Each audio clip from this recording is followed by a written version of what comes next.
Hi BookTube, I am just one reader and today I am answering the Books and Life tag, which was created of course by Steve Donoghue. So let's take a look at the questions, shall we? Question number 1 is, on a scale from 1 to 10, 1 being a normal person and 10 being the late Harold Bloom, I don't know who that is, should I know who that is? How much are books and reading a part of your life? Well, I would say that currently at this particular stage in my life, reading is a huge part of my identity, but it's certainly not the most important. It's not the biggest chunk of my identity right now. It certainly has been in the past, but right now I feel like as a reader, I am probably a 6 or a 7 answering this question. Question number 2, where does your personal library stand right now in relation to the rest of your life? Do you have more books now than you ever have or fewer? How has your library changed? Well, my library has certainly changed over time. A few years ago when I moved house, I got rid of at least 200 books, which was an important percentage of what I owned. And I was able to give those books away as presents to my students. So that was a great experience because I got to not only curate my personal library, but also I was able to use that as an opportunity to give a present, a meaningful, personalized present to the students that I really cared for, and that was a great experience overall. So right now, I would say that my personal library is I think it's pretty fine. There are certainly some books that I think would have to go as soon as I find someone who will take them. But I overall feel like I am now much better in terms of curating the books that I own, the books that I purchase, the books that I keep, and the books that I want to give away. Question 3. Take a mental step back and ask yourself, what is the most likely first impression that a newcomer would have in your home in terms of, something bookish?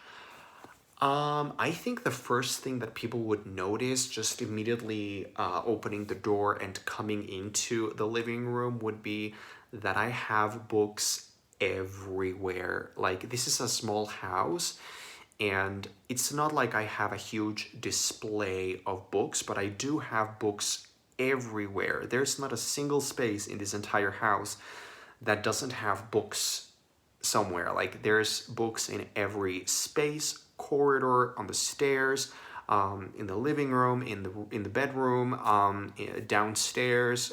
There's books everywhere. Every nook, cranny, and crevice of this small house is filled with books, and people go like, what?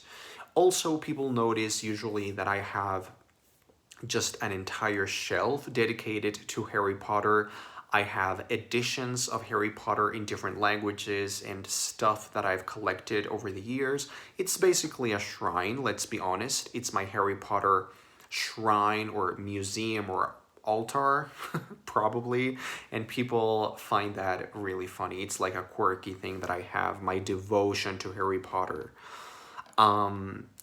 Question number 4, how often do you clean or reorganize your books?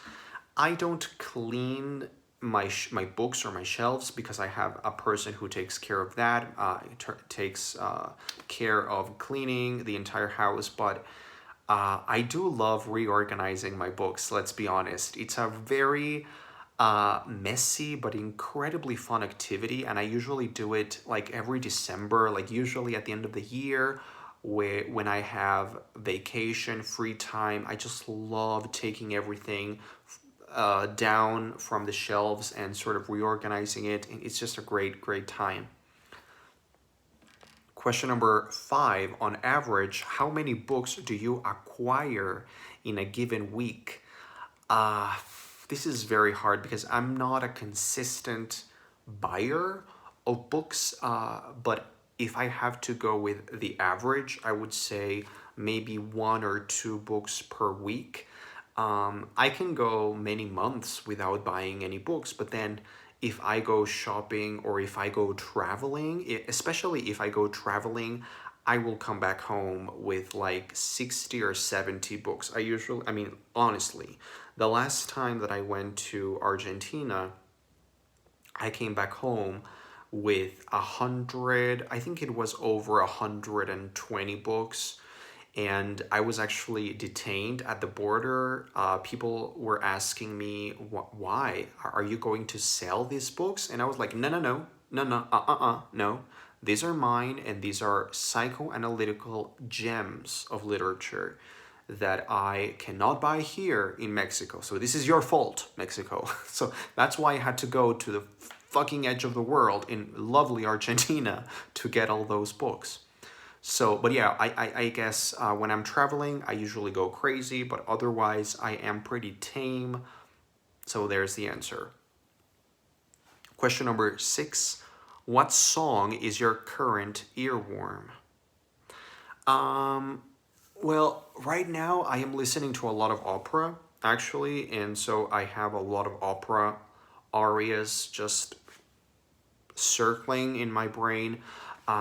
Yesterday I couldn't go to sleep because I was in my mind, I was singing some Puccini. I was singing Si mi chiamano Mimi from Bohème. Si mi chiamano Mimi, ma il mio nome Lucia.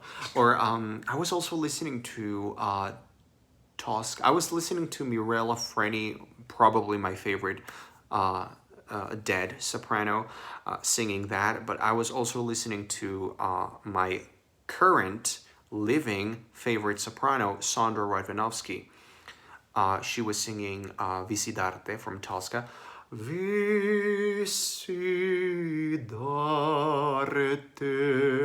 visidamore.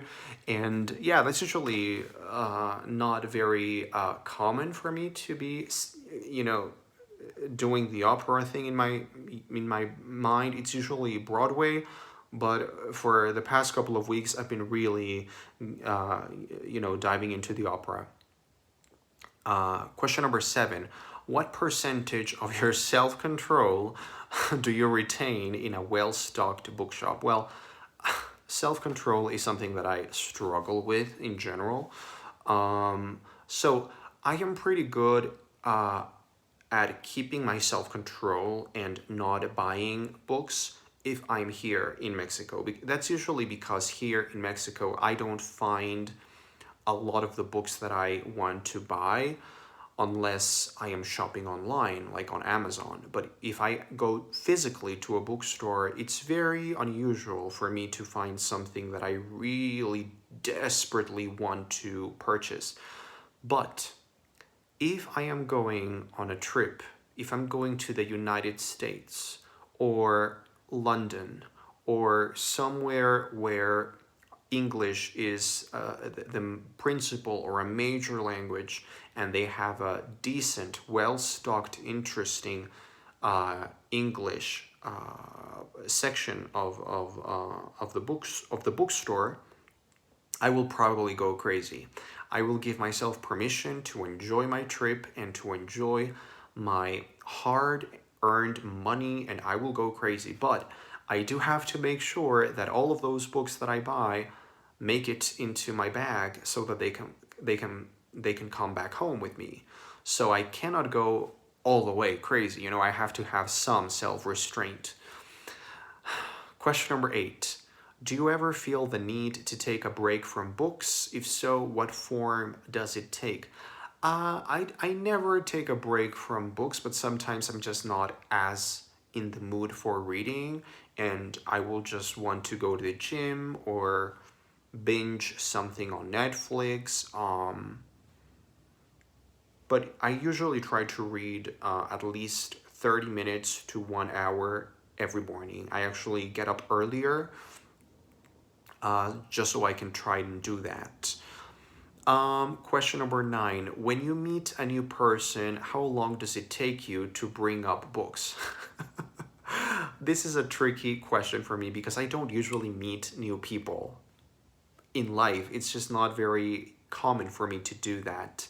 Here in Mexico City, we're not used to talking to people randomly and getting to know each other. It's just not what I do, what I have experienced personally at least.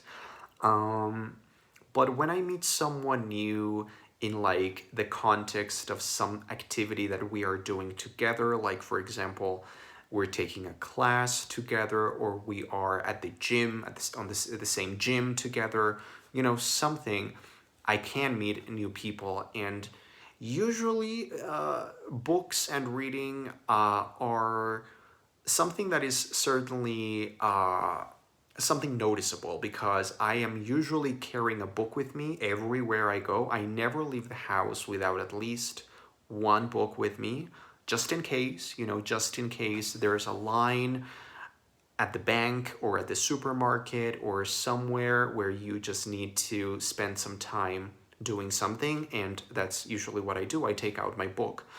Also, when I am at the gym, I usually warm up on the elliptical machine with a book I'm reading. I sort of have to be very careful not to fall off from the machine, but I can do that pretty skillfully, I would say. And I'm usually reading, and once or twice people have asked me about, how do you read on the elliptical machine, or what are you reading, or what is that book about? So that is something that certainly people notice about me, and it becomes part of the conversation. Question number 10. Have you given any thought or made any provisions for your personal library after you croak? I don't want to bite the dust. I'm pretty young. But 2020 and 2021 have certainly proven that everyone can go. Everyone can bite it. I don't really care what happens to my books. I know that sounds awful. I know that people are probably audibly gasping right now at the screen like, oh! But you know what? If I'm dead, I'm dead. I am a firm believer that once you die, it's done. It's over. Curtain down, roll the credits. It's a blackout thing. And I don't really care what happens after I'm gone, because I'm gone. I just have that kind of a philosophical, cynical view of life, I guess. But I would be perfectly happy if my family or the people that I leave behind just open the door and say, whoever wants some books, just come inside and take whatever you want. Just grab whatever you want. That's it. And finally, question 11. Are you known among your friends and loved ones for your weird and probably unhealthy relationship with books?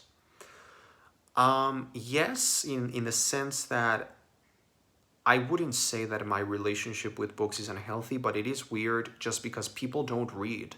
People in Mexico City don't read. It's not something common. It's amazing to me that in countries like the United States or in Europe, like in some other cultures, people read quite a lot. And here in Mexico, it's extremely rare for people to read. Like here, the average quantity of reading that we do as a country per capita per person is, I don't think, even one book per person per year. I think it's less than that. So people do not read here. And also within my family, I think I'm the only one who reads actively. Like, yeah.